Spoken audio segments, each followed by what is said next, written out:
Ndak ini artinya seasik itu gitu. Jadi garwane Nabi sing ngrasa rodok tuwa. Wah, aku ora tahu. Kok Isa. Serilek itu dulu itu. Maksudnya orang Islam pertentangan itu. Maksudnya ini ya balik semua ini bedanya orang pesantren sama orang kampus. Kalau orang kampus mau cerita agama itu rahmatan lil alamin, tapi nyontokno rileke ora iso. Agama itu rilek, tapi nyontokno rileke ora iso. Mergo ya rapati ngaji.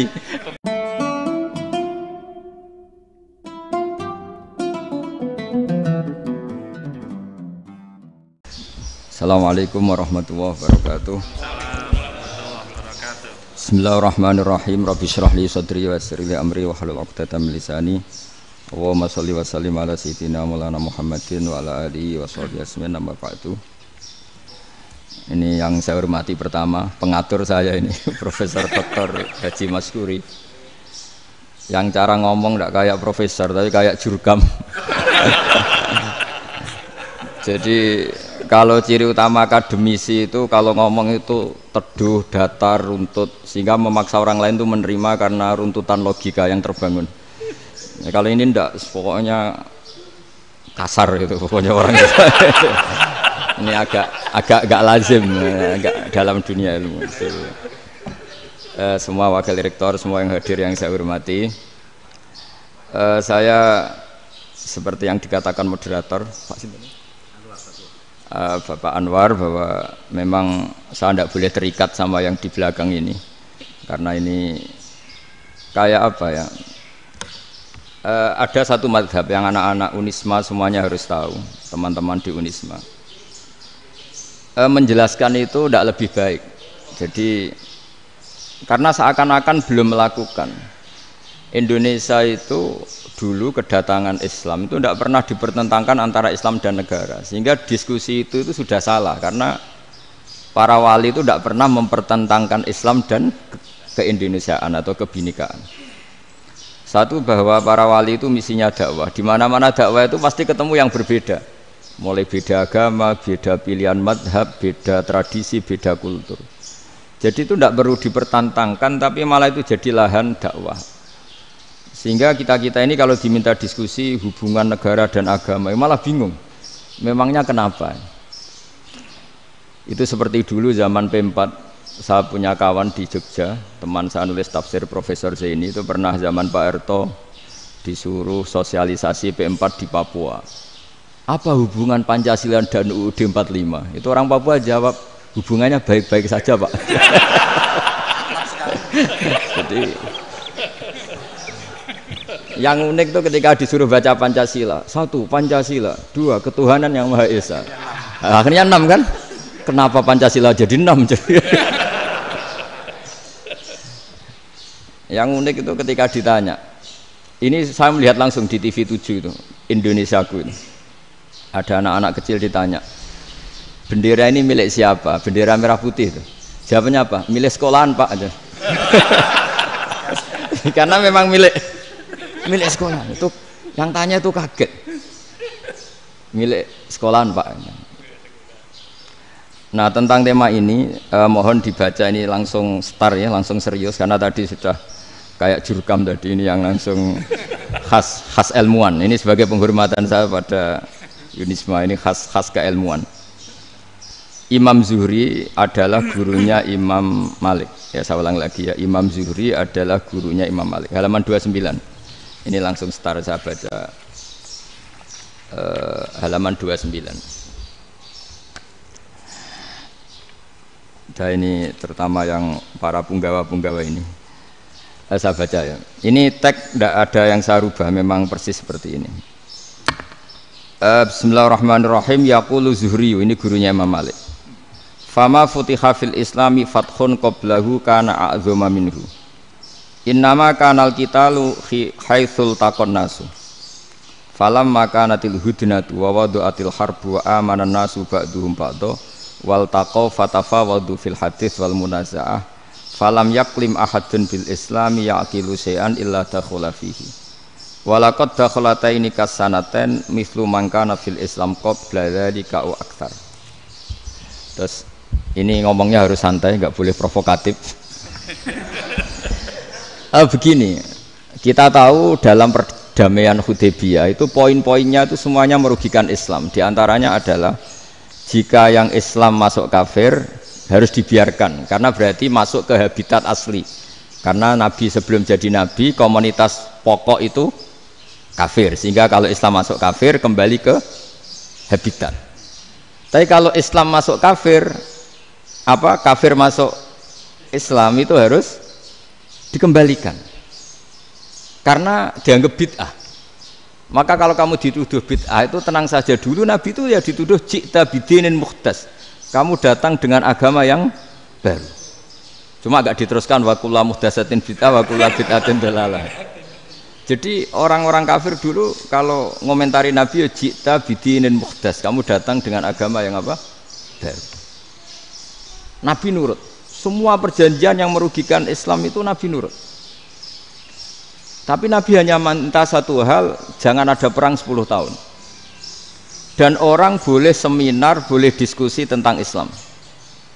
Ya ini dengerin betul ini. Jadi saya tidak akan provokatif, ini pakai logika. Nanti bisa dipakai disertasi doktor. Tapi saya minta orang boleh diskusi, boleh seminar tentang Islam.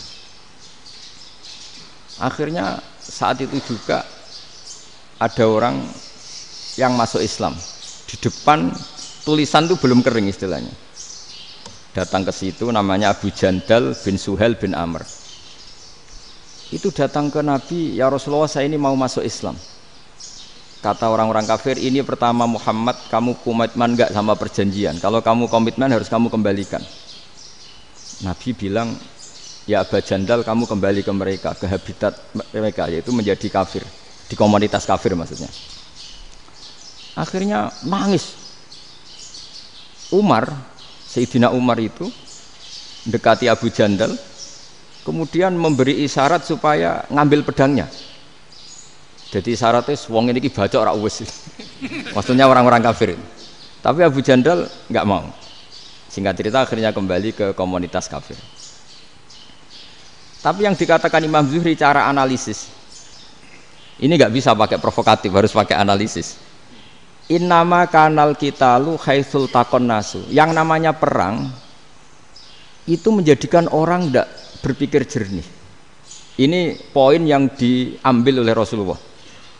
Kalau dibahasakan Nabi curi kesempatan, masuk Nabi dikatakan mencuri, meskipun itu hanya bahasa ya. Nggak mungkin lah kita bahasakan seperti itu. Saya ulang lagi ya. Kenapa ada perang berkesinambungan sampai tahun ke-8 Hijriah? Mulai tahun kedua ada perang Badar sampai tahun 8 Hijriah itu perang terus. Nabi sama orang kafir perang terus. Akibatnya apa Pak Profesor? Namanya perang itu ya nggak kau bermikir. Pokoknya agar ketemu Islam perang, Islam ketemu kafir perang nggak kau bermikir. Padahal Islam itu bisa diterima oleh akal sehat, harus lewat diskusi, lewat pengamatan, lewat pemikiran, lewat pengendapan berpikir. Makanya Nabi tahu ini masalah besar. Kalau orang perang terus, itu gak kober mikir Islam, tidak sempat diskusi tentang Islam. Makanya Nabi hanya minta satu poin. Oke, perjanjian ini saya turutin semua, tapi saya minta orang kafir semuanya boleh mendiskusikan Islam, boleh seminar tentang Islam. Mereka bilang iya, pada pikiran mereka kan diskusi paling piye. Ternyata betul, ada diskusi. Terus temanya gini, kira-kira bener di Muhammad Abu Jahal. Terus Tuhan Muhammad sama Tuhan Abu Jahal itu keren mana? Diskusi. Tuhan Muhammad itu khaliqus samawati wal ardi, yang menciptakan langit bumi. Sebagaimana kampanyenya Muhammad. Ya mereka masih jangkar bilang Muhammad. Kalau Tuhan kita, ya berhala itu yang kita bikin, yang kadang rusak, yang kadang kudanan, terus lemutan, pokoknya terus diskusi. Kita kok bener pengirannya Muhammad. Terus Muhammad Abu Jahal. Mulai dhisik Muhammad itu ora tau bodoh nih. Mulai dulu Muhammad itu gak pernah bohong. Abu Jahal, waduh, wis bodoh nih ngongkonan. Wis ribet kan? Dan semua diskusi itu mengarah ke kebenaran Islam. Wah, akhirnya wong kafir sing tokoh-tokoh cara Jawa yo wah semane jebule masalah ini kan. Artinya gini, kalau kita ingin Indonesia damai, sebenarnya yang untung itu Islam. Karena Tuhan yang menciptakan langit dan bumi tentu gak akan diperbandingkan atau akan dikalahkan oleh Tuhan yang lahirnya saja sudah di bumi. Misalnya kita menjual Tuhan Allah, siapa itu yang menciptakan langit bumi, yang ada sebelum langit bumi, bandingkan dengan Tuhan yang lahirnya di bumi, ada tanggal lahirnya, ada aktenya, itu kan sudah ribet kan. Begitu juga kalau memperbandingkan tokoh, Muhammad itu siapa?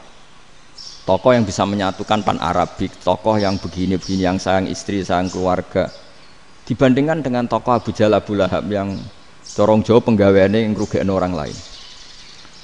Akhirnya orang itu mulai tertarik sama Islam. Makanya kata Az-Zuhri pakai bahasa dulu, falam yaklim ahadun bil Islam. Tapi kalau sekarang yang populer itu bahasa yatakallam.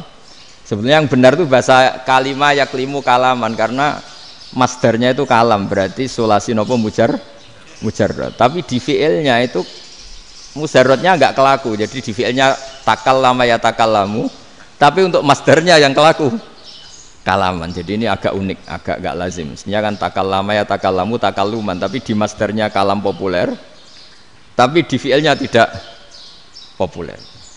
Saya teruskan ya. Ini penting sekali. Jadi menjual Islam, kalau boleh dibahasakan menjual, itu tetap enak dalam kondisi damai. Karena kalau kita perang, itu bawaannya kalau ketemu ya perang. Kalau ketemu perang, sehingga orang itu rakober diskusi dulu. Saat benernya Islam sampai kafir itu bener di.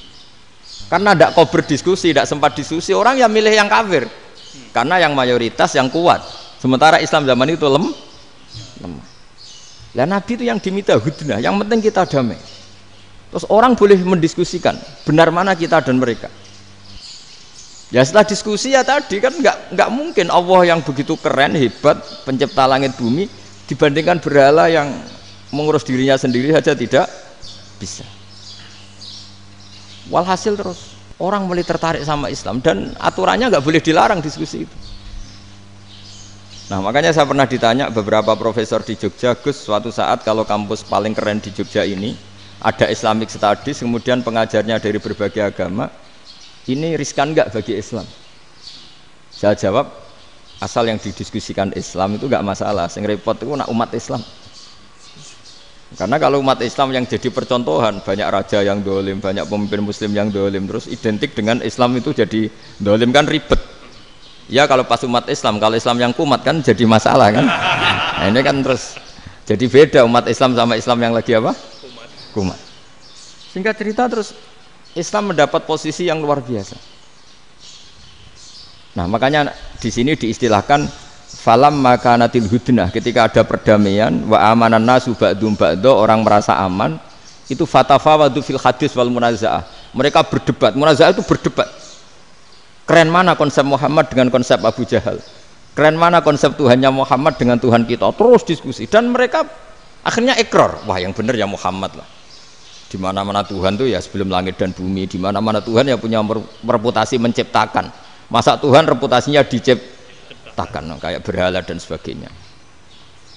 Ibadah juga gitu. Ibadah wong kafir itu kalau tawaf itu telanjang, ibadah Muhammad santun pakai pakaian. Terus akhirnya mereka mulai tertarik Islam. Sehingga saya lihat di beberapa tafsir, saya memang tidak akan ngomong yang tidak serius, ngergani Unisba ben sawangane pemikir serius. Di Quran itu sampean lihat di tafsir Tobari itu ada ayat bal naqzifu bil haqqi 'alal batil fayadmaghuhu fa idza huwa zahid. Qadzafa itu kalau di kamus tak lihat itu takallama bila dalilin. Qadzafa itu ya pokoknya sekenanya.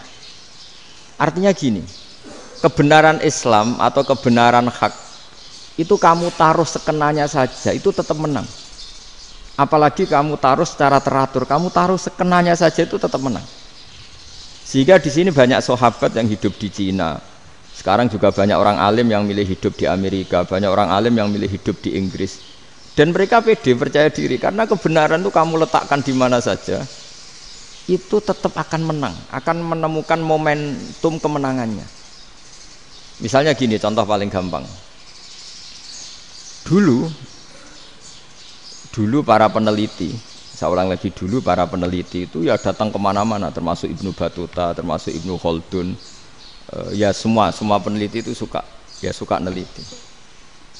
Setelah diteliti, Quran itu satu-satunya kitab suci yang membicarakan sains, misalnya tentang falak, tentang astronomi, tentang asal-usul kejadian manusia, kejadian makhluk.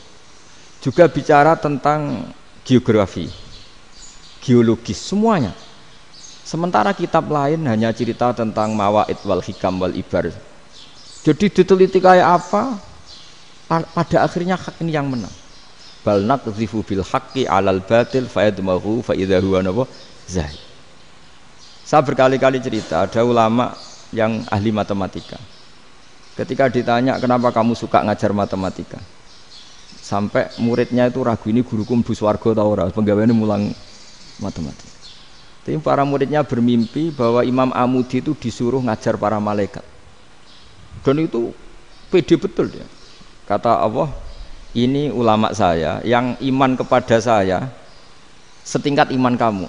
Jadi malaikat itu tidak mungkin Gusti, kita menyaksikan langsung engkau sementara ini di bumi, nggak nyaksikan jenengan. Kenapa bisa sepede dan seyakin itu? Akhirnya Imam Amudi disuruh ngajarin matematika. Jadi Anda kalau profesor itu nanti harus sempat ngajari malaikat, itu baru benar-benar profesor. Jadi nanti di akhirat ngajari siapa? Malaikat. Jadi ada seminar yang melibatkan banyak malaikat, narasumbernya itu seorang profesor. Itu ketika kenapa engkau begitu yakin kalau Allah itu Tuhan dan Allah itu Al-Wahidus Shomad. Terus Imam Amudi mulai nulis angka gak beraturan. 2, 3, 4, 5 sampai 1 miliar, 1 triliun, semuanya enggak beraturan. Kata beliau, nisbatus naini wasalasa ila ma la nihayatalaha iku nisbatul far'i ilal asli. Mbok angka sebanyak apapun, 2 dibanding 1 ya far'ul wahid, 3 dibanding 1 ya far'ul wahid. Semua angka yang enggak terhingga pun dibanding 1 semuanya far'ul wahid. Semua angka sebanyak apapun itu cabang dari angka 1. Fakullu hadil awalim far'un minal wahidis shomad, yaitu Allah Subhanahu wa ta'ala. Wah, kira malaikat tepuk tangan, iya juga. Jadi begitu juga ada ulama itu ahli gambar. Saya dulu ngaji sama Mbah Mun Al-Husunul Hamidiyah, itu kitabnya itu banyak gambarnya.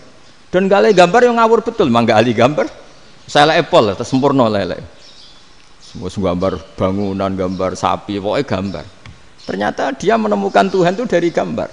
Gambar serapi ini atau seruwet ini sama. Gambar rapi sama ruwet itu sama kalau dalam pandangan tauhid. Dimulai minan nuqtah al-wahidah. Kowe cek gambar sing rapi sing indah, cek gambarmu elek, dimulai dari 1 titik. Dan titik ini nuqtatil wujud, yaitu Allah Subhanahu wa ta'ala. Jadi nak cara ahli tauhid gak penting gambare api, menang lomba atau ora penting. Butuhe hadis surah ini gambar baik yang rapi maupun ndak adalah min nuqtah dari 1 titik. Alam raya sebanyak ini mbok gambar mbok ora, cek mulai Mars sampai Jupiter kabeh semua bentuknya yang banyak ini semuanya min nuqtatil wujud, yaitu dari titik wujud, yaitu Allah Subhanahu wa ta'ala.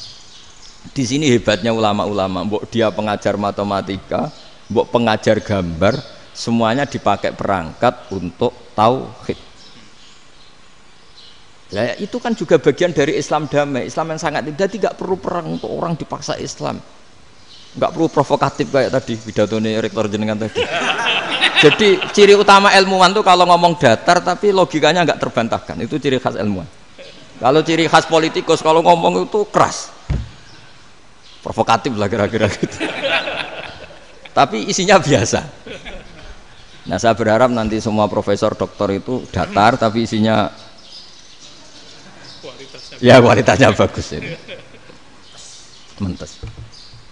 Jadi makanya terus kata ulama, kenapa diistilahkan bal naqdhifu bil haqqi? Kenapa pakai qadzafa sementara qadzafa maknane takallama bila dalil? Maksudnya bila dalil di sini itu min ghairi ikhtiyajin ila dalilin. Kebenaran itu memang enggak butuh dalil. Apa kita perlu dalilnya apa? Buktinya apa? Kalau 3 itu cabang dari 1. Wong gendeng yakin yang takok gitu pasti orang gendeng. Wong 3 cabang dari 1 kok ditanyakan buktinya apa? Itu min awalil bidahah. Pertama orang pasti tahu kalau 3 itu far'ul wahid. 1 juta juga far'ul wahid. 1 miliar juga far'ul. Gambar yang sebanyak apapun ya dimulai dari 1 titik. Cek gambar benar maupun yang tidak. Akhirnya apa? Ulama dulu itu sebegitu rileks nerangkan tauhid. Lalu kenapa asma ini yang ya ini kan khas NU ya, khas pesantren. Sebenarnya saya keberatan pakai istilah khas NU, pakai khas pesantren karena NU itu anaknya pesantren, jangan dibalik pesantren anaknya NU karena sebelum ada NU itu ada pesantren. Tapi kayaknya Unisma lebih suka pakai bahasa NU dan saya ya agak-agak orderan yang terpaksa disuruh ngomong. Ini agak apa ya, agak kacau sebetulnya ini agak kacau. Jadi NU itu sama pesantren itu tua pesantren. Jadi NU dilahirkan pesantren, bukan dibalik pesantren dilahirkan NU. Sehingga barokahnya didirikan pesantren ini, kadang nyuwun sewu sekali Mbah Hasyim itu kadang ide besar beliau itu ora dituruti wong NU. Jadi Mbah Hasyim cara kula kok dadi Mbah Hasyim ya mangkel. Mbah Hasyim itu ngarangno kentong. Nggih ngaramno beduk, tapi wong NU nganggo kentong. Beduk. Dan uniknya Mbah Hasyim enggak tersinggung. Karena ciri khas pesantren itu membolehkan perbedaan apa? Pendapat. Itu masyhur khilafnya Mbah Hasyim sama Mbah Fakih Mas Kumambang itu sampai dikitabkan. Saling ngeritik, saling macam-macam lah. Jadi cara berpikir Mbah Hasyim ketika Nabi rembukan, ini gimana ya cara menentukan waktu sholat ya? Ya pakai kentong ya Rasulullah, dzakalin nasara itu untuk orang Nasrani. Ya pakai buk itu trompet, dzakalil Yahud itu untuk orang Yahudi. Terus, ada yang usul lagi pakai api ya Rasulullah, dzakalil Majusi itu orang Majusi. Setelah itu ada orang datang lari-lari cerita mimpi azan tadi. Ya itu terus dipakai sarana pemanggilan sholat ya azan itu. Sehingga Mbah Hasyim menolak kentong. Karena mantas sababi qaumin fahuwa minni. Beliau keras sekali sampai bilang haram. Beliau judulnya ya haram, Al-Jasus Antakhrimin Nakus.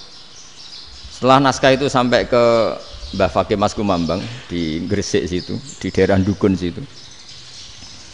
Dulu nggak ada WA ya, jadi sampainya ya lama. Makanya saya sampai sekarang nggak punya WA karena ya saya ulama kan, kalau WA-an terus ya jadi ulama. Nggak jadi ulama main WA-an terus itu. Nah itu termasuk rektor nggak kau bermikir itu mesti kebanyakan WA. Karena kan otaknya didikte oleh sesuatu yang masuk. Sesuatu yang dilihat itu kan pasti mendikte kita. Beda kalau yang enggak WA-an kan mikir apa kita yang menentukan. Kalau WA-an kan kita ditentukan. Mau mikir anaknya butuh apa gara-gara WA informasi Jakarta mikir Jakarta. Padahal secara kewajiban ngapain kamu orang Malang mikir Jakarta. Gara-gara WA mikir Jakarta belum selesai ada berita di Sulawesi, mikir Sulawesi. Habis itu mikir NTT. Makanya semua orang sekarang merasa tokoh nasional gara-gara informasi yang masuk itu nasional. Jadi Mas Yo RT yang mikir gimana Gus Indonesia kok. Ada RT loh. Sampai lupa kalau dia itu RT. Jadi semua orang sekarang merasa tokoh nasional. Dan itu gara-gara apa coba? Akhirnya semua orang juga punya ide tentang nasional. Harusnya negara itu gini-gini. Jebule wonge sing duwe ikon itu sapa? RT. Ribet kan? Saya teruskan, setelah naskah itu sampai ke Kiai Fakih Mas Kumambang, beliau itu marah besar. Ini harus dilawan dan saya bukan karena benci Mbah Hasyim. Beliau teman saya ketika ngaji Kiai Mahfud di Mekah. Jadi Mbah Fakih dan Kiai Hasyim itu teman ketika ngaji di Mekah. Terus cara ngelawan tuh lucu. Lucu. Gak ilmiah tapi gak ilmiah wong alim tetap ilmiah. Di mana-mana serupa itu tidak sama. Ya kalau mungkin zaman Nabi di Madinah itu zaman itu kentong itu identik dengan milik Nasrani. Di Indonesia beda. Pos kampling ya kentong, kebakaran ya kentong, wae sarapan orang di LP ya pakai kentong. Jadi tidak ada jaminan kalau kentongan itu identik dengan Nasrani. Lalu haramnya di mana? Yang di mana-mana tasabuh itu identik. Ini tidak identik. Mulai masalah kan? Mulai masalah. Jadi beliau gaya judul Hazruus. Hazruus itu kepala bergeleng-geleng. Sekarangan kok ngene jadi sekarangan kok provokatif gitu. Nah, dan itu Mbah Hasyim ya hormat Mbah Fakih hormat Mbah Hasyim. Saya sendiri secara pribadi itu lebih suka pendapat Mbah Hasyim sebetulnya. Karena bagi saya sholat itu sakral, ya sudahlah kalau sakral ya dipanggil dengan sesuatu yang sakral yaitu kalimat thayyibah adzan. Tapi saya tidak akan bilang kalau kentongan itu haram. Karena kalau haram alasannya mirip orang Nasrani. Sementara pos kampling ya pakai kentong, ada banjir ya kentong, ada kebakaran ya kentong, Jadi tidak identik untuk misa atau untuk sholat ala Nasrani. Tapi itu dulu ya rileks saja, dua beliau itu ya saling menghormati, padahal saling kritik. Dan dulu ulama yang beda madhab itu ya saling menghormati. Imam Syafi'i itu kalau sholat di kawasan Masjid Abi Hanifah ya tidak kunut. Ketika ditanya kenapa kamu tidak kunut, sementara engkau berpendapat kunut itu sunat, ikroman di hadal madhab, saya sangat menghormati madhab. Imam Ahmad bin Hanbal itu berpendapat kalau orang pakai bekam, pakai iftisot atau hijamah itu batal sholatnya. Sementara Imam Syafi'i mengatakan tidak batal apa sholatnya atau wudunya tidak batal. Tapi Imam Ahmad itu ditanya, apa kamu makmum Syafi'i? Bagaimana mungkin saya tidak makmum sama wali kutub seperti Imam Syafi'i? Padahal menurut keyakinan Imam Ahmad ini sholatnya batal, ini habis ikhtijam udah wudu. Tapi tetap saja beliau karena perbedaan pendapat di furu' itu lazim. Ya orang boleh berdebat lah. Ketika Unisma datangkan saya, itu saking senengnya kiai, apa saking sombongnya sampai ngatur kiai, kan nggak pernah bisa diperdebatkan. Itu kan orang boleh debat kan? Itu saking angkuhnya apa saking senengnya kan nggak jelas kan? Kan dan orang boleh setuju pendapat saya, yaitu ngatur kiai itu haram. Setuju juga Pak Rektor, ekspresi mahabbah itu ya macam-macam. Dulu sahabat ya gitu, sahabat itu ada yang nggak kenal wajahnya Nabi sama sekali sampai akhir hayatnya. Ketika ditanya, lo kamu itu sahabat kok nggak tahu wajahnya Nabi? Saya tidak pernah berani memandang Nabi karena ijlalan Nabi, terlalu menghormati saya sehingga tidak berani memandang wajahnya. Ada sahabat yang penggawaannya dulu wajah Nabi sampai bisa nyifati alfiu faminunil hajib, sampai bisa nyifati detail karena dulu wajah Nabi itu ibadah. Ada seorang wali ditanya, kalau kamu di surga ingin nggak melihat Allah? Enggak. Loh, tapi semua orang ingin melihat Allah. Unazzihu dzalikal jamal an-nadhari misli, ben gak elek-elek Allah tak delok terima aku. Wong ra jelas. Berarti kok delok pangeran. Banyak. Jadi justru tapi karena saking takzimnya. Enggak lah, mosok sak aku kok. Makanya saya berkali-kali cerita, menurut kesepakatan ulama, soft awal itu paling baik. Tapi banyak juga wali yang kalau sholat itu di belakang. Koyok paling bener yang kok ngarep gitu. Lu bayangkan misalnya kamu semangat di soft awal di Masjid Haram, jebule sholatnya salah. Itu dari malaikat gayane kok ngarep, jebule ra roh. Iku di sini-sini wong. Jebule bodoh gitu. Gayane kok ngarep jebule. Coba orang kalau sowan Mbah Mun yang berani di depan itu kan ya ketuanya atau jubirnya kan. Yang merasa ndak pati pinter-pinter kan mesti di pojokan. Artinya sudut pandang seperti itu ya sah saja, apa? Sah saja. Makanya banyak sahabat yang jarang sowan Nabi, alasannya takut ganggu Nabi. Banyak yang sering sowan Nabi, alasannya seneng Nabi. Yang sowan ya seneng Nabi, yang enggak sowan alasannya seneng. Lu Nabi itu tokoh, punya keluarga, punya anak. Kalau saya sering sowan berarti sering ganggu. Yang sering sowan dia alasan ini khazanah kita harus istifadah. Jadi zaman dulu dia biasa dua sahabat, yang satu milih mahabbah itu milih sering sowan, yang satu juga mahabbah milih tidak sering. Karena pertanyaannya bisa dibalik kan, sering sowan apa sering ganggu coba. Nabi Abedar, assalamualaikum. Nabi nimang cucunya, assalamualaikum. Ayo bener yang sowan apa bener yang enggak kalau seperti itu. Akhirnya terus diatur sedemikian rupa oleh Quran. Walau annahum sabaru hatta takhruja ilaihim lakana khairal lahum. Jadi sahabat kalau mau sowan Nabi ya nunggu di sufah. Kalau Nabi keluar berarti milik publik, sekali masuk ke dalam tidak ada berapa yang berani sowan. Itu la tadkhulu buyutan nabi illa ayyudzana lakum. Kalau soal sampai masuk dalam harus nunggu dipanggil. Karena sekali Nabi masuk dalam itu milik privat keluarga, milik istrinya, milik cucunya, milik keluarganya. Jadi Nabi sekali keluar ke ruang itu berarti milik publik. Itu terus jalan tengah. Karena kalau langsung masuk, bayangkan saya itu sering menyaksikan. Mbah Mun habis ngaji 2,5 jam ngaji Jalalain. Baru masuk, assalamualaikum. Padahal yai mungkin mau ke kamar mandi, mau ini itu. Jadi dulu itu Quran sangat modern. Sebelum ada dokter ngatur tamu, rektor ngatur tamu itu Islam sudah modern. Dia kan gak fair kan? Misalnya saya ke Unisma harus janjian pakai ini. Terus kalau misalnya ke sini selonang-selonang kan lucu kan, mentang-mentang kiai terus juga sowan-sowanan selonang-selonang. Padahal kalau kita mau ke mereka pakai protokol. Sering tidak fair dunia ini, tapi karena aku kiai ora oleh gelo ya sudah. Akhirnya saya memutuskan gak gampang kemana-mana karena itu. Saya sering didatangi ajudannya menteri, Gus mau ada tamu dari Jakarta tanggal ini, mesti saya bilang, mereka milih tanggal yang mereka kosong, kok tidak mikir apa saya pas itu kosong. Tak jawab enggak lah, sebelum diatur bahasanya dan tawaduknya gitu. Akhirnya dibalik, datang lagi, Gus jam dengan kosong apa kita menyesuaikan. Lah itu lagi dia akhlak kata saya. Itu baru punya akhlak kata saya. Bukan masalah ini, bukan masalah gengsi ya. Saya sendiri itu dolan ke alumni itu jarang, karena ya takut. Kiai kan yo nganggur, jam 09.00 nganggur, jam 10 nganggur. Bisa saja alumni itu kerja di pabrik, bisa saja yang latihan ekonomi di pasar. Sehingga kalau saya datang jam 9, iki kiai sing nilai santri ini, apa kiai sing ganggu santri. Nah karena orang ini melakukan rutin, gak kok berpikir, pokoknya ngono jenenge silaturahim. Mau nyerah kok berpikir, padahal kalau diangen-angen ini kiai yang nilai santri ini, apa kiai yang ganggu santri ini karena datang di jam kerja. Nah, bayangkan kalau kebenaran dulu itu dikawal oleh satu peradaban perang. Jadi Nabi sesuai diangen-angen mbek Nabi. Perang Badar menang Nabi, perang Uhud menang wong kafir, perang ini gonta-ganti. Apapun itu yang penting satu kesimpulannya, cara Rasulullah kesimpulannya satu. Orang tidak kober mikir kebenaran secara mengendapkan pikiran dengan pikiran jernih. Maka hebatnya Nabi ketika perjanjian, pokoknya saya minta nggak ada perang.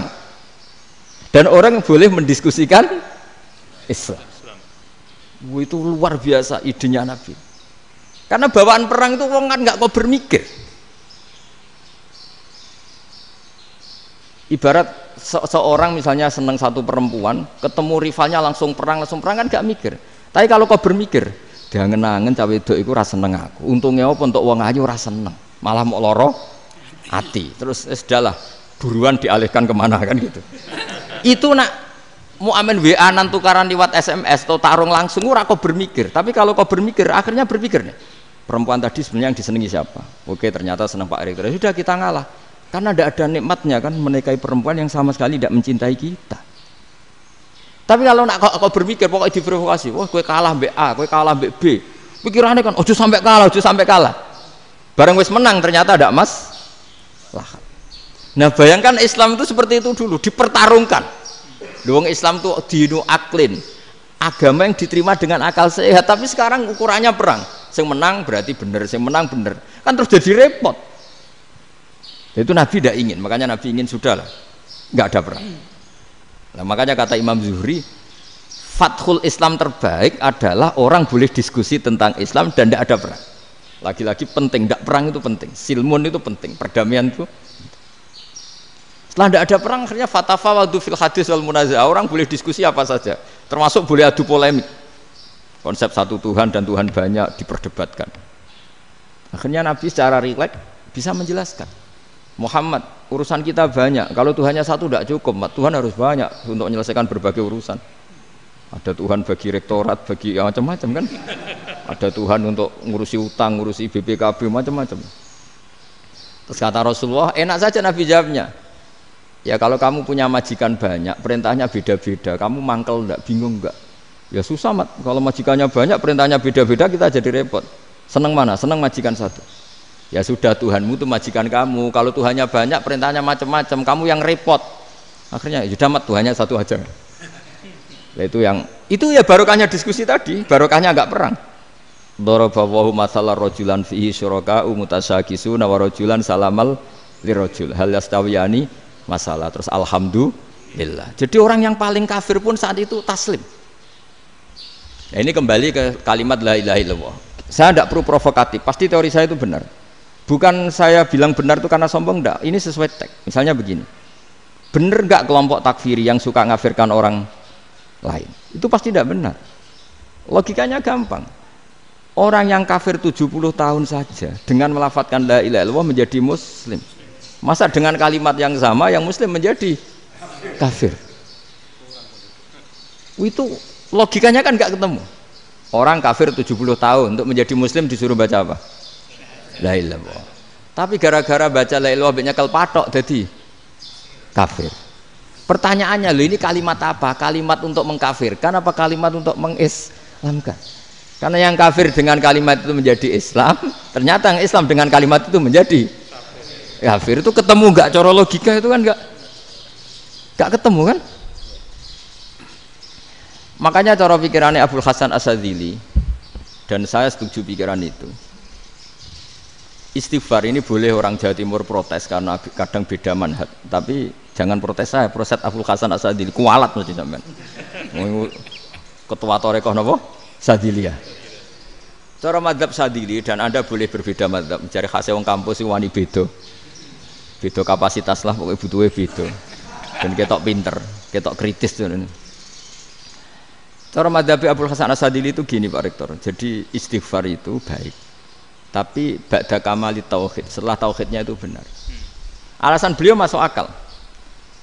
Ketika ada ayat fa'alam annahu la ilaha illallah wastaghfir li dzambik.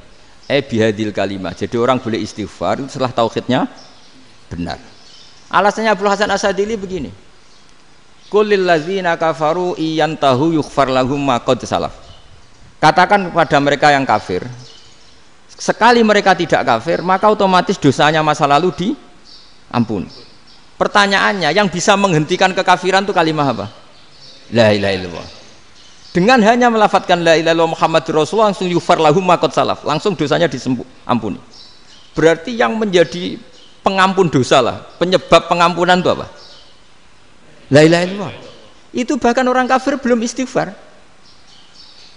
Di ayat itu kan Allah enggak mensyaratkan setelah la ilaha illallah istighfar baru diampuni, enggak. Asal la ilaha illallah langsung yughfar lahum ma qad salaf. Saya ulang lagi ya, jelas ya. Jadi kulil ladzina kafaru iyantahu yughfar lahum ma qad. Nah, sekarang iyantahu, mereka berhenti dari kafirnya. Syaratnya pakai apa? La ilaha illallah Muhammadur, itu langsung yughfar lahum ma qad. Artinya apa? Ghufranullah itu bisa didapat hanya dengan mujarrodut tauhid, yaitu hanya dengan melafadzkan kalimah thayyibah. Dan sahnya istighfar juga berdasar kalimah thayyibah itu. Misalnya gini, orang kafir sebelum Islam melafadzkan astaghfirullah, astaghfirullah, astaghfirullah, kira-kira diterima enggak? Enggak kan? Karena syaratnya istighfar ba'dat tauhid.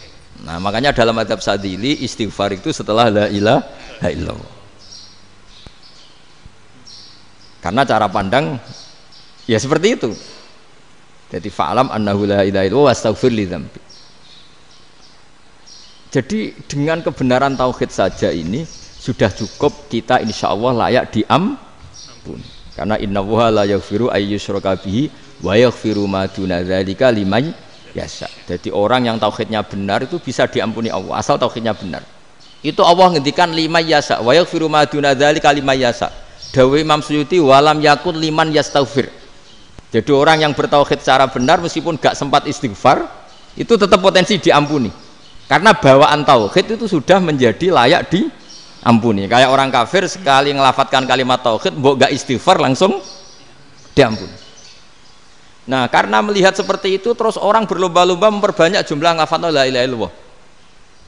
Jadi kita yang alim, kita semua, saya tidak bilang saya, kita termasuk yang di pinggir-pinggir saya ngaku alim yang orang masalah lah, soalnya kita semua yang alim-alim itu tahu bahwa la ilaha illallah itu super, sudah bawaannya tauhid, juga punya kelayakan diampuni.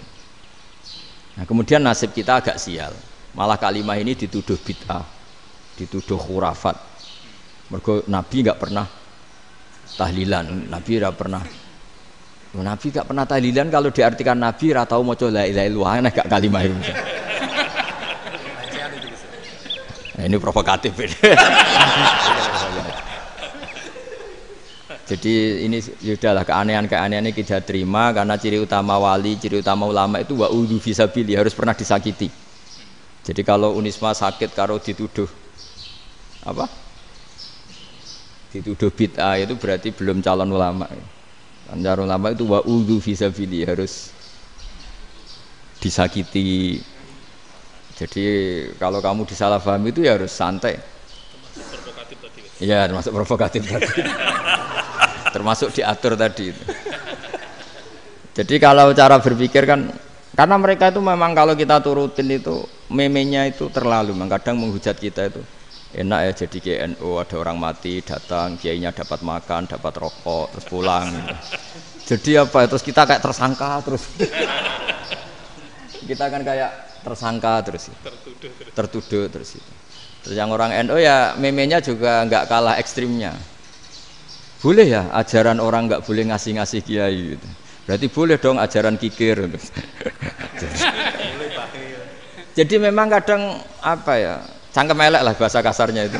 Itu memang kadang lebih mengenakan kalau kita datang ke acara mayat kan dapat makan, dapat minum. Kalau yang sohibul bed rokok ya dapat rokok. Kalau kiainya dapat wajib, kadang 20.000, kadang 50.000. Terus memenya itu kok setega itu ya ada orang meninggal kok malah kita makan-makan. Seakan-akan kan kultur ini biadab kan gitu. Tapi yang orang NU kebalikan bales. Oh ternyata nggak boleh ya mayat disodakoi. Ternyata nggak boleh ya orang dermawan. Berarti Islam membolehkan medit ya gitu. Model ini kan. Tak angen-angen itu luwih mandi timbang takbir ya kan. Karena ini kan memicu emosi kan. Memicu apa? Emosi. Nah, tapi saya kalau disuruh bela mana itu tidak ada yang saya bela. Ya seorang sudah lah kalau mau nganggur saja sudah itu. Ya tapi itu memang apa ya? Itu khazanah Islam. Ada yang kritik, ada yang enggak. Ya itu memang khazanah. Ya biasa aja kalau saya biasa aja. Karena dulu ulama itu sudut pandangnya itu ya seperti itu. Ada yang ulama suka ibadah itu sholat, ada yang milih apa tidur. Sampai Imam Ghazali bilang suatu saat ibadah terbaik di zaman akhir itu tidur kan. Sholat saja kalah sama tidur kan. Tapi itu loh ya, yang wajib tetap loh, terus kamu gak sholat wajib. Begini beliau mencontohkan itu. Ada orang sholat tahajud terus obsesinya itu ingin hajatnya terkabulkan. Sementara yang tidur obsesinya nikmati rahmatnya Allah, boleh tidur, bisa tidur. Kata Imam Ghazali, timbang kita tahajud terus nuntut pangeran aduk turu katanya. Mergo engko dia akibat terus setan memberi bisikan, "Lho nyatanya kamu tahajud ya gak terkabul." Berarti cerita bahwa Nabi ngendikan kalau doa tahajud mustajab enggak. Daripada ngono ki aduk turu ora tau ndonga. Timbang ngabri-abri Islam timbang ngelek-ngelekin apa? Islam. Jadi ulama itu mulai dulu itu sudah berpikir. Banyak orang menjadikan tahajud, sholat malam itu media untuk hajatnya. Dan kalau nggak kesampaian ini mutung. Nyalahkan kiainya ijazahnya ramandi. Macam. Daripada ngono ora usah apa? Tahajud itu turu. Dan jenis kayak ini tuh banyak. Makanya ulama kayak saya itu saenake dhewe itu ya jarak. Saya sering didolani mukhibin terus bilang, "Gus saya doakan gini-gini saya mau nyalon bupati atau saya gini." Saya bilang, "Gak waduh orang ndonga, nak ra mandi darane ulama dongane ra mandi." Nak mandi kamu jadi bupati tetap nganggep karena beli. Sopo sing ra roh bupati saiki gak beli. Ribet kan? Ketika mereka jadi ngunsurkan doa kamu apa karena kemarin beli? Yang beli maksudnya, nggak beli nggak usah tersinggung. Jadi ribet ngadepin. Nggak artinya gini loh, boyo doa itu jangan dipakai begitu loh. Kalau minta nasihat, tak nasihati jadi bupati yang baik, gubernur yang. Kalau minta doa itu resikonya. Akhirnya kiai kalau diminta doa ya doa, sebenarnya diisinya itu nggak doa kemenangan. Itu nggak selamat gitu. Karena ribet. Makanya Islam itu doa itu setelah iman.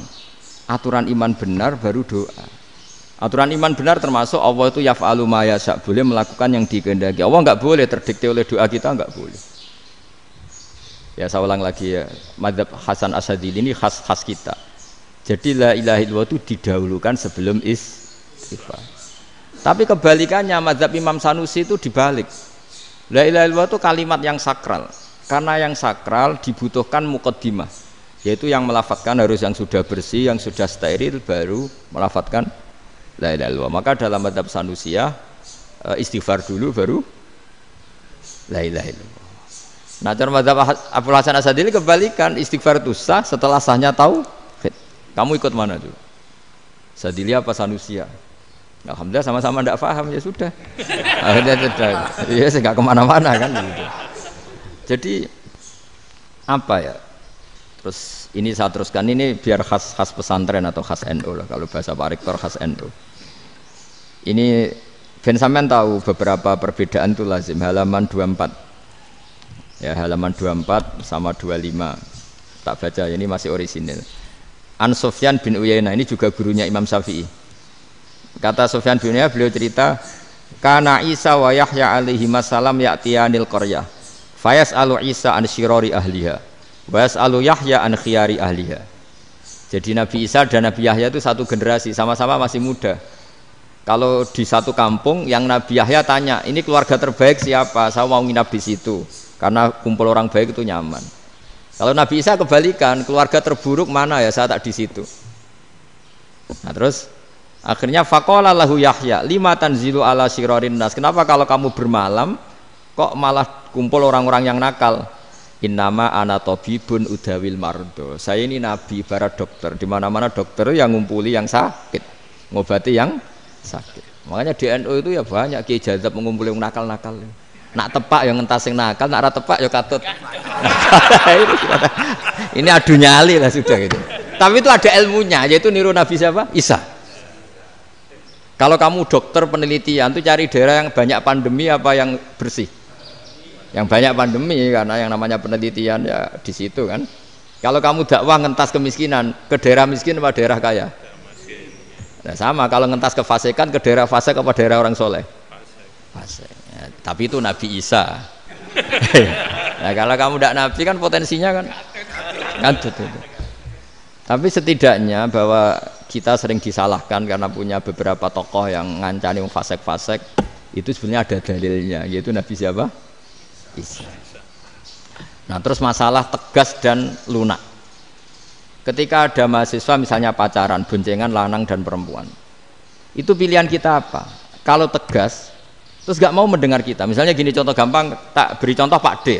Jangan orang tua, nanti secara fikih itu beda. Nah, ini kan kita orang pesantren, nah, biasa ngaji fikih detail. Kamu Pak D seorang perempuan, mahasiswi misalnya, sering pacaran. Setiap ke situ sama pacarnya kamu diam saja. Padahal kamu dosen keislaman. Mesti pamanaan kamu nyimpulkan, ternyata pacaran itu tidak apa-apa. Buktinya Pak D itu tidak negur, menengai. Ini berarti as-sukut alal mungkar. Tapi kebalikannya, Pak D ini terkenal keras. Nak rono mesti radiaku ponaan. Akhirnya yura rono. Mesti ngerti nak mesti diamuk. Nah, dua orang ini sama-sama gagal kan? Yang lunak menjadikan ponaannya pacaran terus karena enggak negur sehingga dikira membolehkan. Sing keras juga agak sempat bina wong rono era wani. Akhirnya dua orang ini sama-sama enggak ketemu, sama-sama enggak berkesempatan membina kan? Gagal membina kan? Karena yang keras ponaannya enggak pernah situ, berarti enggak bisa bina kan? Yang lunak membiarkan berarti juga ada bina. Nah, Islam itu antara dua itu. Ya agak terlalu lunak, enggak terlalu keras. Karena kalau terlalu keras, misalnya ada kiai terlalu keras, lu masyarakat mau tanya itu gimana? Lari kan? Lu saya ini punya pengalaman pribadi. Saya ini kan kecelok orang alim. Itu kalau pernah ya saya itu berusaha ya pokoknya ya umumnya orang alim lah. Tenang, terus anteng, enggak gejlok-gejlokan. Itu enggak ada yang tanya. Saya mimpi ketemu beberapa ulama itu disalahkan. Terus umat saya kalau mau tanya itu ke siapa? Wong alim wis wibawa, meneng tambah banget wibawane. Kalau Quran sering gojlok rektor macam-macam. Terus wong wanita kok, saya biasa ke pasar pandangan dicegot orang. Gus, putri saya itu sering keluar darah tapi melebihi batas haid gini-gini. Kalau badhe sowan jenengan, gak usah sowan ning kene mbek ngadeg-ngadegan. Terus tanya, yang haid berapa hari, Gus? Ya supaya rudat ilal adat. Adat sebelum dia punya penyakit istihadah itu berapa? 6 hari ya sudah, kembali 6 hari lainnya mustahadah, tetap sholat, tetap normal. Tapi kalau saya wibawa, moro pasar gue tasbih seduwilu. Iku mesti wong salaman njaluk donga yakin. Tapi baru kayak rada uraan ketemu wong-wong, dol pening ndi? Mak pening ndi? Gus beneran Gus ketemu jenengan kula wingi badhe tua kok. Akhirnya tanya. Dadi uraanku iku amdan. Lha nek sampean asli, iki asli uraan. Karena ndak uraan lah tetap ndak wibawa kan. Jadi baru kayak uraan itu ya banyak. Saya itu kalau ngantor di Jogja itu banyak orang yang tanya. Ya biasa tuh tanya macam-macam. Karena saya uraan. Ke pasar ya orang, bahkan di bis sering ketemu orang, wah beneran Gus kalau badhe sowan jenengan badhe tanya ini. Ya sudah di sini aja. Jadi semua itu diilmoni. Nah, Nabi itu punya sisi yang dua-duanya jalan. Memang beliau luar biasa, dipilih Allah yang luar biasa. Nabi ketika wibawa itu banyak sahabat yang bahkan mengenali wajahnya aja tidak bisa. Ka'anna ala ru'usihim at-tayr. Bayangannya seakan-akan di kepalanya itu ada burung yang takut terbang, saking antengnya. Tapi Nabi sekali mengeluarkan job, sekali santai, itu sahabat tanya itu sampai yang nggak pantas ditanyakan. Nabi saya tadi kumpul istri saya, tapi tidak inzal, itu wajib mandi ndak. Aro'aita law anna ahadana ya'ti imro'atahu walam yunzil. Itu ya ditanyakan. Nabi pun kumpul itu betul saged inzal sepundi. Guys betul lagi. Terus ya ada yang tanya macam-macam. Ya saking ada sahabat dipanggil Nabi tambah lari, dipanggil lagi tambah lari. Panjenengan nyeluk, oh pas kula kumpul bojo kula. Lah kula kuwatir jenengan orang suci, saya belum mandi, makanya saya lari. Nabi ngendikan innamal mukmin thahir, ya nak masalah ketemu kiai ra apa-apa ijek junub. Sementing kok nak salat kados sik. Tapi Nabi sekali pakai madzahirul jalal, tapi pakai wibawanya, itu orang enggak berani ngomong. Tapi sekali Nabi rileks, itu orang bisa tanya apa saja, termasuk halal yang enggak pantas. Loh, ada sahabat itu tanya lucu, tanya Maimunah. Maimunah itu ya cantik tapi sudah agak tua lah. Maimunah, ya umal mukminin, hukumnya ngambung bojo pas Ramadan piye? Wah gak roh aku, gak tahu diambung kan Nabi pas Ramadan. Tanya Saudah, malah ra diambung kalau Saudah itu kan wis tuwa itu. Lucunya istrinya dia jawab, tanya Aisyah yang mungkin Nabi. Iya, yang mungkin tanya Aisyah. Itu yang usul ya istrinya Nabi Maimunah. Selalu Aisyah. Tanya be Aisyah.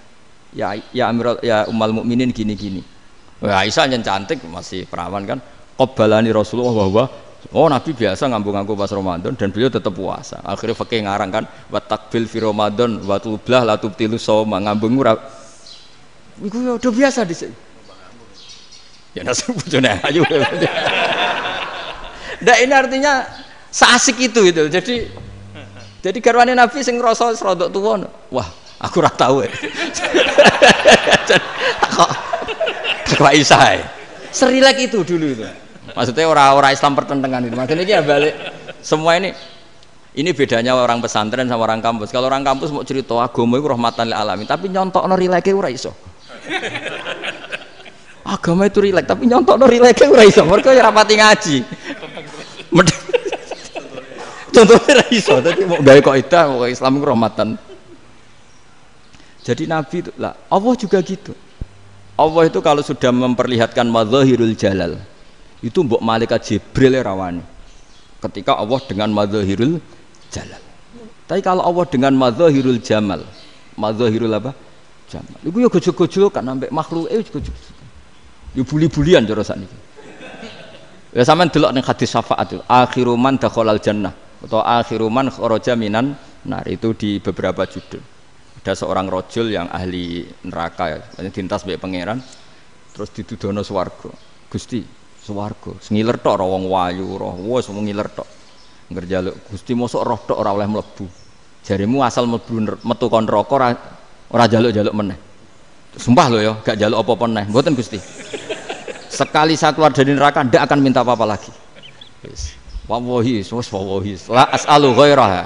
Maksudnya ghaira khoslah, ghaira tilkal khoslah. Ya niku selain keluar dari neraka saya ndak akan minta lagi. Didono swarga wong do kelon seruwibet kan. Sing bojone elek kan dendam dadi ning swarga iku. Swarga wis macam-macam. Gusti mosok roh tok ora oleh mlebu. Jarene janji ra njaluk meneh. Akhire ya wis didelokno neraka. Jadi pangeran jawabe gampang, didelokno neraka. Roh neraka begitu menyakitkan, begitu ngeri. Sudah Gusti saya tidak minta surga, sementing nggak masuk neraka. Rabbana srif anna adzab jahannam. Setelah lama itu diadepno swarga njuk mlebu swarga, terus diadepno neraka. Akhirnya ya sudah. Saiki mlebu swarga gak apa-apa. Iku jawabe lucu. Atas taziu jenengan ngenyek kula. Mengkarwan ra di swarga kok mlebu swarga. Terus akhirnya mlebu swarga, kan mlebu swarga tamanna, sangen-angen sembok jaluk apa? Orang angan-angan yang indah-indah, laka wa asratu amsal. Ya siku tak turuti wa asratu amsalih lan lipatan ke-10. Jawabe wong lanang ya lucu. Atas tazi ubi wa anta rabbul alamin. Jenengan pangeran kok ngenyekan. Maksudnya wis karuan aku ora pantes. Terus jare pangeran, La astazi'u bika walakinni ala ma asya'u qadir. Aku gak ngenyek kowe, pancen aku pangeran. Nuruti kowe iku iso. Jadi Allah sendiri ketika dengan madzahirul jamal itu malaikat ya ono sing wani bantah. Masyhur itu kan malaikat sing bantah pangeran ataj alufiya mayufsidu fiya wa yasfikut. Karena Allah dengan madzahirul jamal.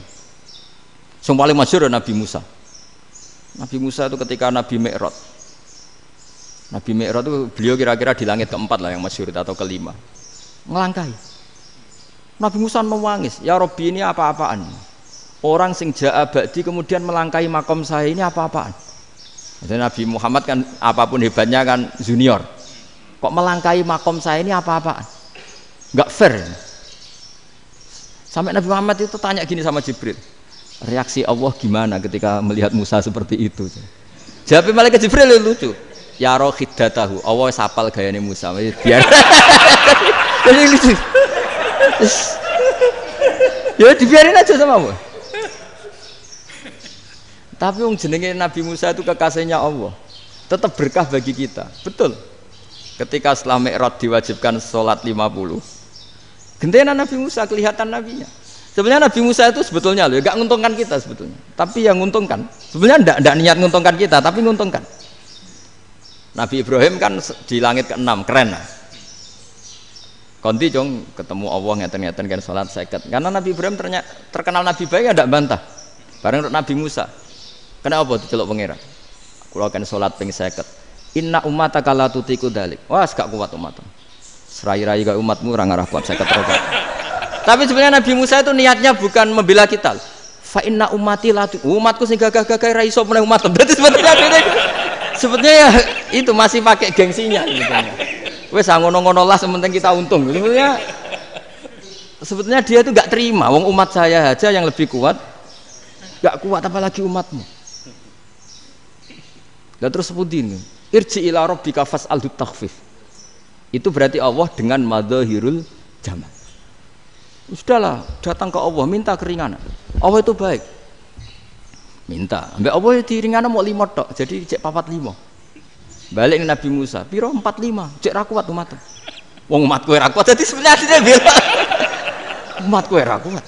Lho cara Nabi Muhammad model wong Malang, yo beda umatku mbek umatmu. Ribet kan? Beda. Lho Nabi Muhammad kan enggak seperti itu kan? Enggak punya akhlak Malang kan? Akhlak. Maksudnya akhlaknya mujur itu loh, enggak akhlak yang baik gitu loh. Ya, akhlak yang mujur bukan yang Malang gitu. Jadi Nabi ya manut. Tinggal 40 kan, dikurangi lagi 35 sampai 9 kali kan, masyhur itu. Ya kan kalau dikurangi 55 kan berarti turun naik kan 9 kali. Itu setelah 5 itu Nabi Musa cek usul masih ragu. Itu cara Nabi munggah nentek. Ini entek ya. Terus iya doa tuntas betul. Bisa bebas. Terus munggah ado-ado lha opo? Ngapain itu? Akhirnya Nabi Muhammad sudah sampun ya kalimah Allah, saya ini malu sama Allah Musa. Sudah 9 kali dan diturutin terus. Jadi Allah kalau dengan madzahirul jamal itu Nabi Musa biasa nego sama Allah. Tapi ketika Allah dengan madzahirul jalal itu Nabi Musa enggak berani. Yaitu di hadis syafa'ah. Hadis syafa'ah ketika manusia datang ke Nabi Adam, ya tuna Adam. Ya Adam anta abul basar ngene isfa'li ana inda rabbik. Kamu saya minta mensafaati kita. Nabi Musa, Nabi Adam inna rabbi qad ghadibal yawma ghadaban lam yaghdab qablahu mislah wa la yaghdab ba'dahu mislah. Ini Allah sedang murka besar dan tidak akan murka seperti ini lagi. Sudah saya tidak berani nafsi. Nabi Ibrahim enggak, termasuk Nabi Musa ketika di itu ya enggak berani.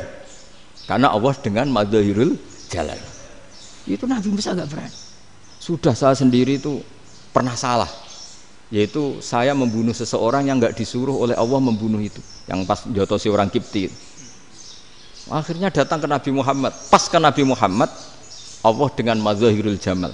Apa dengan madzahirul jamal sampai Kanjeng Nabi ngendikan analah saya akan memintakan syafaat kalian. Terus fa ahmadu rabbi bima hamida allamani ha rabbi. Saya muji Allah dengan pujian-pujian yang orang lain tidak tahu, hanya saya yang diajari, kata Rasulullah. Nah di sini menurut banyak ulama, termasuk kitab yang saya baca, kenapa Muhammad sebagian namanya Ahmadu? Itu dari af'al tafdil, fa Muhammadun Ahmadu min ghairihi. Muhammad Rasulullah itu kalau muji Allah di atas cara mujinya Nabi yang lain. Jadi Ahmadu bukan dari fi'il mudhari' lil mutakallim, tapi dari af'al apa? Tafdil. Fa Muhammadun Ahmadu min ghairihi. Bahwa Kanjeng Nabi Muhammad sallallahu alaihi wasallam itu cara mujinya Allah di atas pujian para nabi. Makanya di sini Sayyid Ali Zainal Abidin kalau muji hamdal hamidin wa fauqa hamdil hamidin. Jadi pujian saya ini di atas rata-rata cara mereka apa? Memuji. Yaitu sirinya apa? Nabi itu tahu bahwa akhirat tidak bisa batasi Allah. Kamu tidak bisa nyemprit Allah. Allah, ini akhirat loh. Amal sudah tidak manfaat. Ingat itu. Tidak bisa seperti itu. Allah itu nggak bisa tunduk sama konstitusi yang bernama akhirat. Artinya Allah meskipun di akhirat tetap duwe hak yaf'alu ma yasa atau yaf'alu ma yurid. Nggak bisa kamu terus wah ini akhirat, amal ra iso dikirim wong mati, amal ra iso dikirim. Yang pangeran kok mbok atur.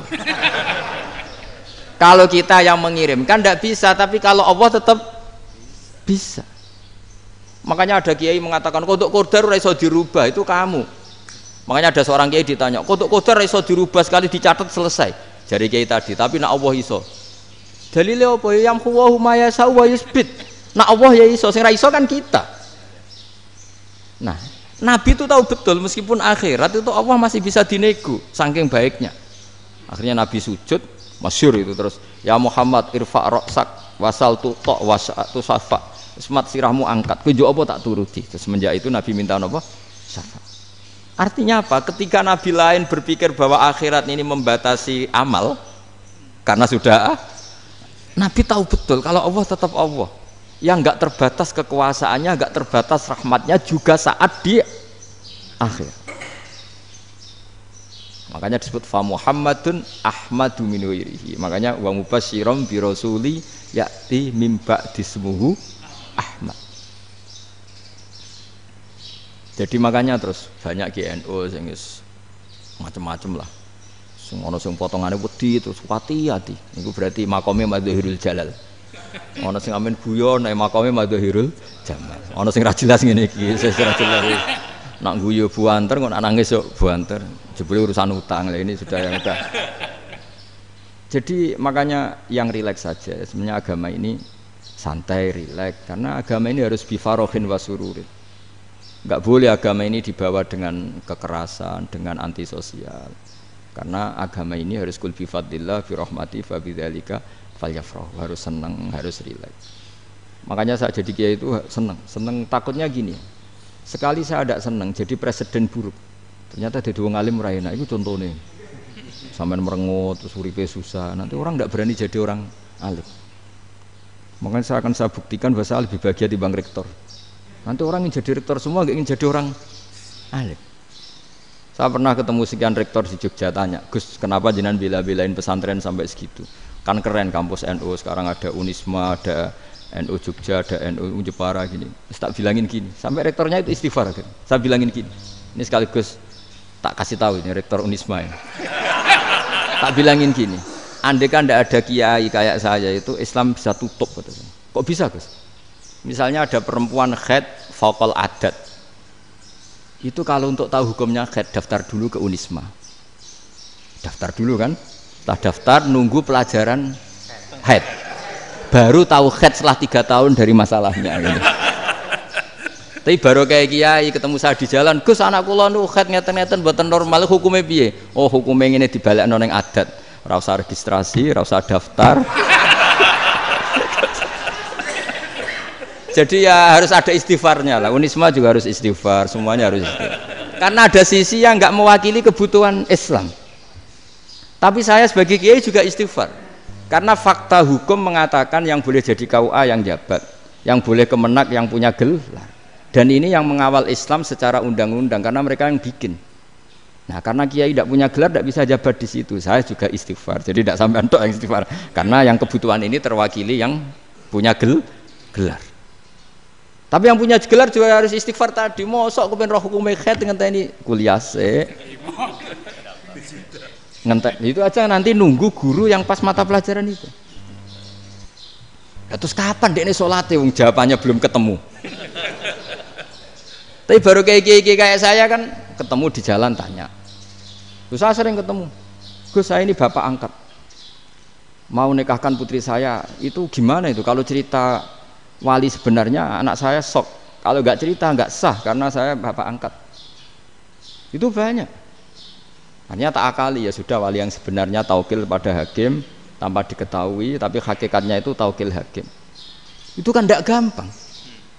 Nah, tapi kalau tanyanya di kampus registrasi dulu, daftar dulu, baru tahun berapa ada pelajaran itu? Semester 5 baru tanya. Iya kan? Semester 5 ya? Iya. Oh, itu kan. Jadi jangan kira terus sistem Unisma itu yang terbaik di dunia, enggak juga kan? Enggak juga. Dan sistem-sistem yang lain maksudnya ada aja. Tapi sistem kiai lho, Mbah Mun juga sering pesen saya, kowe kudu seneng pegawai negeri. Piye-piye sing jaga agama pegawai negeri. Kemarin pas acara 7 harinya Gus Robah sama matur itu di depan para kiai. Setelah saya jadi kiai ya itu nyata. Islam di Papua, di NTT yang bawa siapa? Dokter negeri, ya kan? KUA negeri. Barokahnya mereka negeri dijamin negara kan? Barokahnya Muslim berkebutuhan Islam. Akhirnya bikin musola di situ, bikin masjid. Bahkan di Korea Utara itu ada masjid bawaan duta besar, karena banyak duta besar Muslim berkebutuhan masjid. Yang bisa gini itu yang negeri apa yang swasta? Negeri lah. Di sini kiai tidak mewakili semua kebutuhan apa? Islam. Tapi kampus juga enggak, kampus Islam sekalipun tidak memenuhi semua kebutuhan Islam tadi. Masa orang tanya kan nunggu semester berapa tadi? Semester 5 masih daftar dulu. Nunggu pelajaran itu. Payahnya pas ketemu dosennya, wong saya tidak pernah ribet kan, pas dosennya cowok gitu. Jadi sudahlah, makanya ini, iya makanya ini kan bentuk kearifan lah. Jenengan ngakui fungsi kiai kayak saya itu bentuk kearifan. Saya juga ngakui jenengan itu butuh kearifan.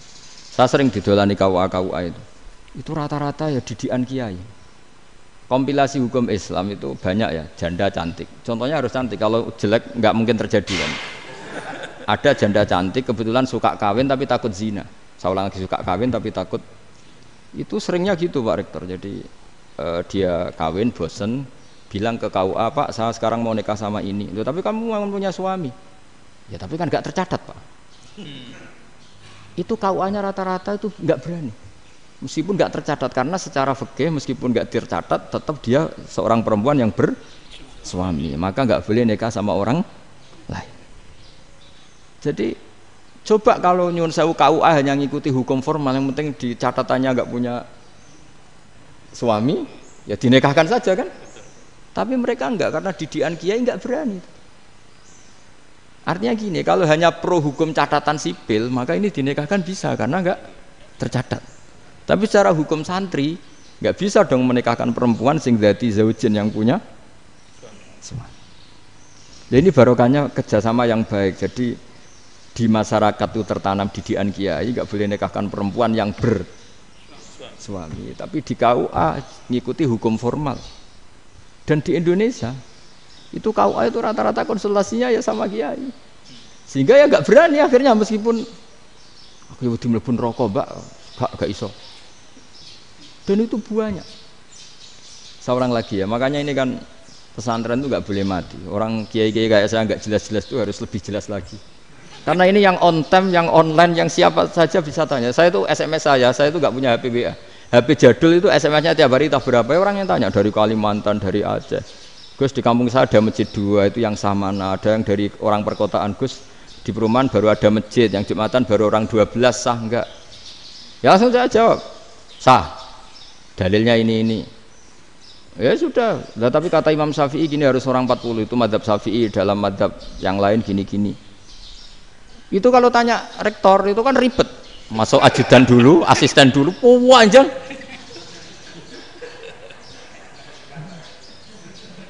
Wah itu kan ribet kan?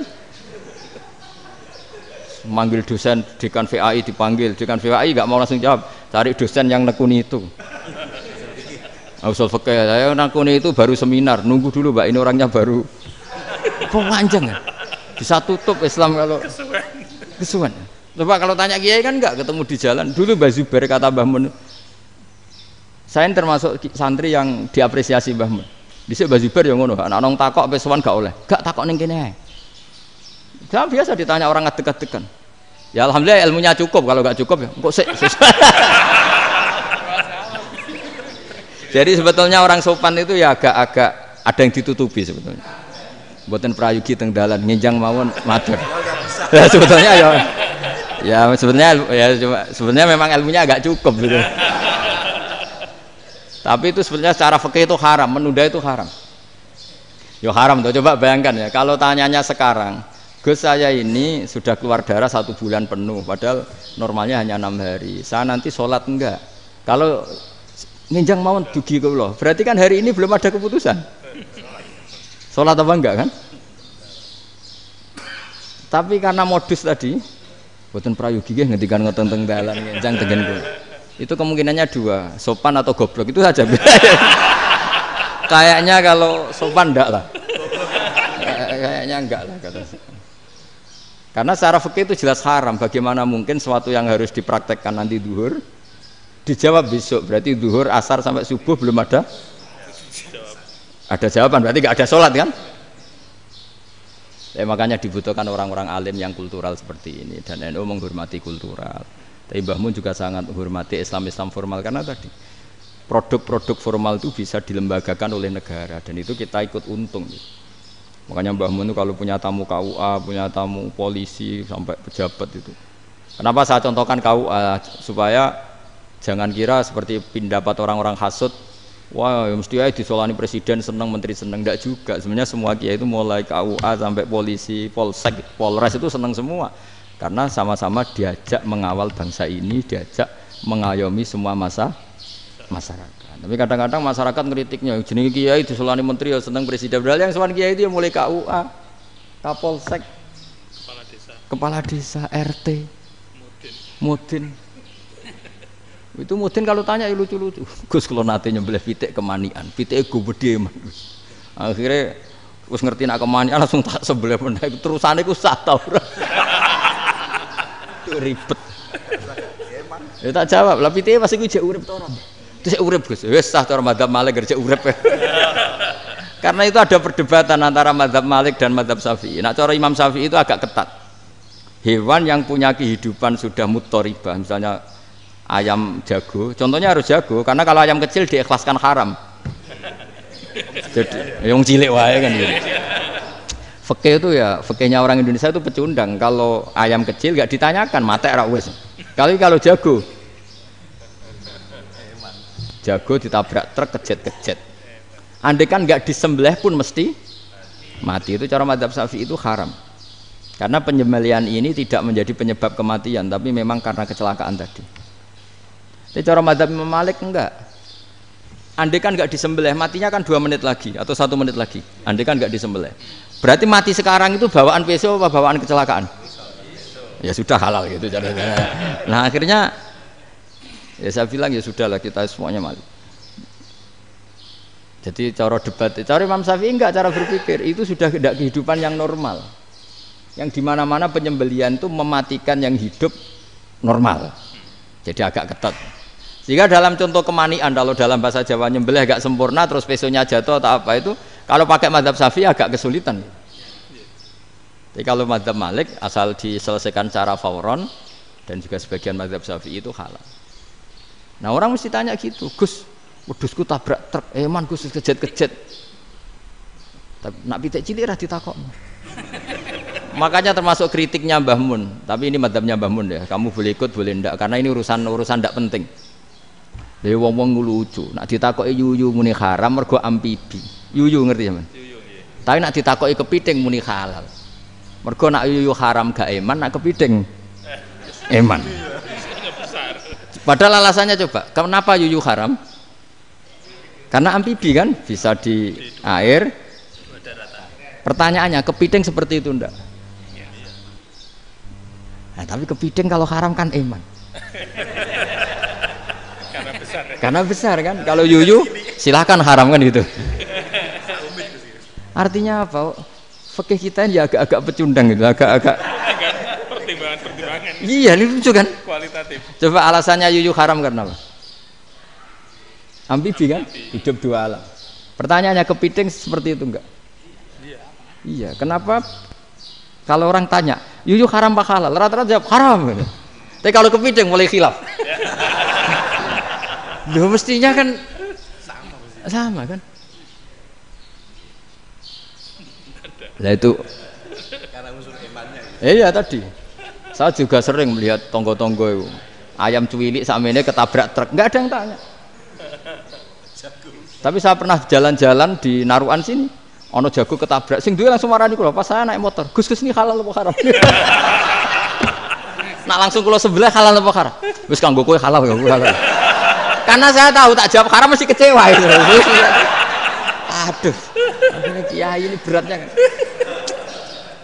Ya akhirnya ya saya setelah itu Fatihah Imam Syafi'i ngapunten nih umat kula nu rahasia mangke madzhabe jenengan tuh ndak siap. Iya kan akhirnya pakai madzhabnya Imam Malik tadi.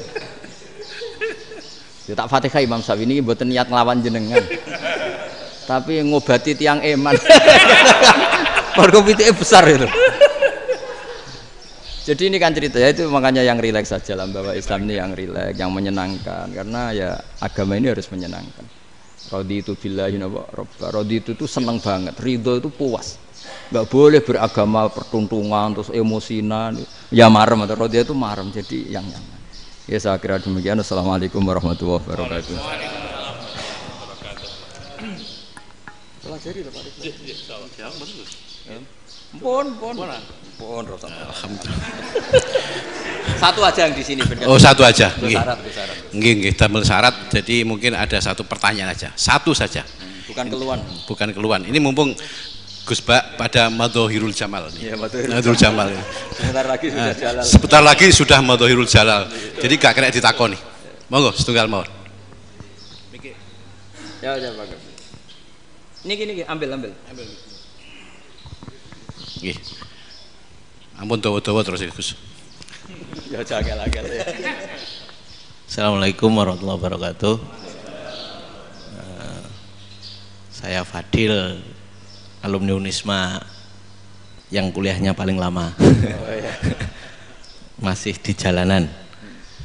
Gus, pertama saya muhibin jenengan ngikuti 3 tahun terakhir kayaknya. Sepertinya ketika Mbah Hasyim Asy'ari hadir di tahun 1900-an sampai mendirikan itu kok suasananya sama seperti Gus Baha hadir di tengah-tengah situasi genting Indonesia ini. Saya kira yang memunculkan nama Gus Baha di banyak media online yang saya amati itu malah awalnya dari kelompok bukan kita gitu. Dan itu kami melihat bahwa apakah nanti 1926 dan 2026 satu abad NU, saya kok termasuk orang yang punya apa ya semacam harapan gitu Gus Baha bisa ya mungkin kalau beliau Mbah Hasyim Rois Akbar, sekarang Rois Am, nanti ada istilah baru lah tengah-tengah antara Rois Am dan Rois Akbar. Karena setiap satu abad harus ada mujadid dan kami berharap kamu aja tak angkat. Itu yang pertama, artinya mohon maaf Gus. Yang kedua soal saya termasuk orang yang cukup iskal dengan peristiwa Nabi, kalau banyak disebutkan itu kisah Nabi Khidir Khodir yang dari 3 cerita itu hanya satu cerita yang saya masih agak bingung soal di situ anak kecil itu pakai kalimat, kalau di Al-Quran itu pakai kota lah, jadi pakai anak kecil itu dibunuh seperti itu.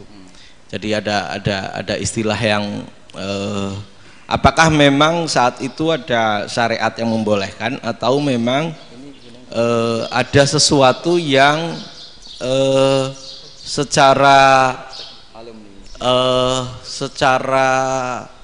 dari Allah Subhanahu wa taala memang itu dibolehkan untuk Nabi Khidir. Jadi di antara semua cerita itu saya yang agak iskal yang itu. Kalau yang kisah soal membocorkan itu mungkin masih bisa masuk ya, tetapi apakah sudah ada ilmu psikologi yang sangat tinggi sehingga kalau ada anak-anak yang idiot itu atau apapun istilahnya yang sekarang itu boleh dilakukan tindakan begitu itu. Nah ini saya lebih provokatif dari Pak Rektor biasanya. Artinya mohon maaf karena pemahaman saya ada dua pendekatan ilmu yang masuk, satu seperti Nabi Musa, yang satunya seperti Nabi Khidir. Mudah-mudahan ada sedikit penjelasan. Siap Gus, terima kasih. Dan yang terakhir mudah-mudahan karena Indonesia situasi terakhir saya kira kita ketahui lagi pandemi seperti ini Gus, jadi saya juga ingin pendapat Gus Baha, apakah ini situasi pandemi corona itu Allah sedang madhohirul jamal atau madhohirul jalal? Terima kasih. Assalamualaikum warahmatullahi wabarakatuh. Assalamualaikum warahmatullahi wabarakatuh. Monggo langsung mawon Gus. Ini provokatif ini kayak. Loh di situ aja kamu tanya kok terus mirip. Siapa Fadil ya? Dari peternakan ya? Peternakan. Tapi mau ngomong tafsir itu. Mulai kacau peternakan ngomong tafsir ini mulai kan. Nah ini ada yang hafal Quran ngaco, paling enggak setengah hafal. Enggak yang dari Unisma. Enggak begini, ayat itu kan ditutup wama fa'altuhu an amri, ya saya maknani wama fa'altu lan orang nglakoni ingsun hu ing kabeh sing kasebut an amri mergo kepinginanku ingsun. Jadi saya melakukan itu semua bukan karep saya sendiri. Jadi Khadir sendiri itu kamu untung ndak nekuni tafsir. Kalau nekuni tafsir yang kamu soal bukan Nabi Khidir, karena Nabi Khidir itu hanya satu orang. Yang kamu soal harusnya Israel. Wah itu ndak rektor, ndak kiai besar, ndak siapa saja dihabisin itu. Kenapa Israel ndak kamu tegur? Gimana hukumnya qatlul mukmin? Kenapa Israel ndak kamu masukkan ayat wa may yaqtul mu'minam muta'ammidan fajazauhu jahannamu khalidan fi. Ingat ya Israel. Iya kan? Nah, Israel melakukan pembunuhan itu, kadang yang dipateni nyuwun sewu ya orang soleh betul. Tapi wae kabundut ya. Itu Israel juga tidak atas pilihannya, tapi karena perintah. Nah, Khadir itu bukan nabi syariat, kira-kira mirip kayak Israel. Karena beliau bukan nabi syariat. Jadi ini agak aneh kan orang nekuni tafsir kayak saya sampai berjilid-jilid kitab. Saya kemarin mata saya agak sakit karena saya nangis itu sudah 2 hari. Bukan mikir sampean tapi mikir ilmu ini harus ada yang mempertahankan. Karena apa ya, nekuni ilmu itu kan ribet. Kalau yang nekuni ilmu terus dosen terus rektor itu ya agak ada fasilitasnya. Kalau nekuni ilmu kiai itu naruh keramat kan taqabbala wa minna minkum taqabbal ya karim. Iya, tapi saya alhamdulillah keramat jadi ya tetap hidup itu terus. Saya ulang lagi ya. Harusnya Mas Fadil itu kalau nekuni itu yang disoal tuh Nabi Khidir.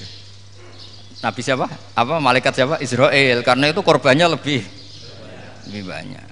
Pertanyaannya, Israel kena enggak oleh aturan ayat wa may yaqtul mu'minam muta'ammidan fajazahu? Kan enggak. Karena semua itu wa ma fa'altuhu an amri. Saya lakukan ini. Mungkin ngaji kamu enggak khatam sih mau delok fakotalah itu. Itu Nabi Khidir pasti tersinggung, nggak baca belakangnya itu. Ya karena jurusan peternakan itu. Atau salah gurunya yang ngajar. Daripada nyalakan satu orang mendingan 2 ya. Jadi kalau ngaji itu khatam, sehingga ngerti ayat itu kan ditutup wa ma fa'altuhu an amri. Nah menurut Ibnu Hajar al-Asqalani yang nyarai Bukhari, dan ketika itu cerita tafsir ayat itu Wa hadza dalilun ala anna Musa afdhali minal Khadir. Justru ayat-ayat itu menunjukkan Musa itu lebih utama ketimbang Nabi Khidir. Karena Nabi Khidir monoton melakukan apa saja yang diperintahkan Allah, sementara Musa tetap dengan gugatan syariatnya. Beliau gak terima ada orang main membunuh. Aqtal tanafsan zakiyatan bi ghairi nafas. Laqad ji'ta syai'an nukra. Nah, sur'atu Musa ila nahyil mungkar itu menunjukkan beliau Nabi ulil azmi. Jadi Nabi Musa langsung sikap, wah ini tidak benar kamu. Padahal sudah ada perjanjian, kamu tidak boleh bantah. Tapi Nabi Musa lebih ngeboti syariat, lebih memihak syariat, nahi mungkar itu wajib. Justru itu menunjukkan derajatnya Nabi Musa fauqal Khadir. Makanya Nabi Musa tetap gugat, nggak bisa dong, ini nafsan zakiyatan kok kamu bunuh.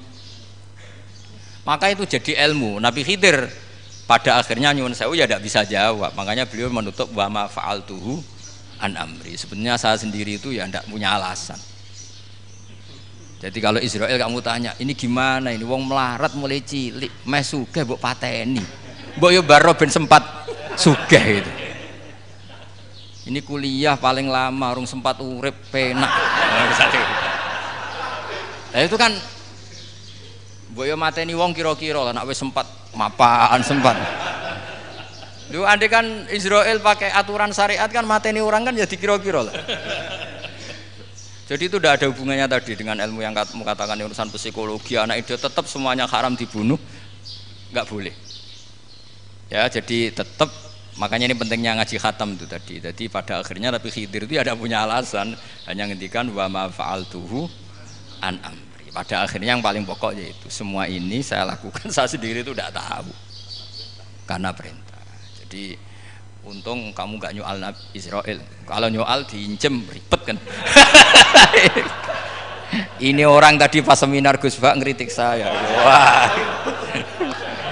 Jadi itu pinter kamu. Yang kamu soal Nabi Khidir. Jadi enggak itu.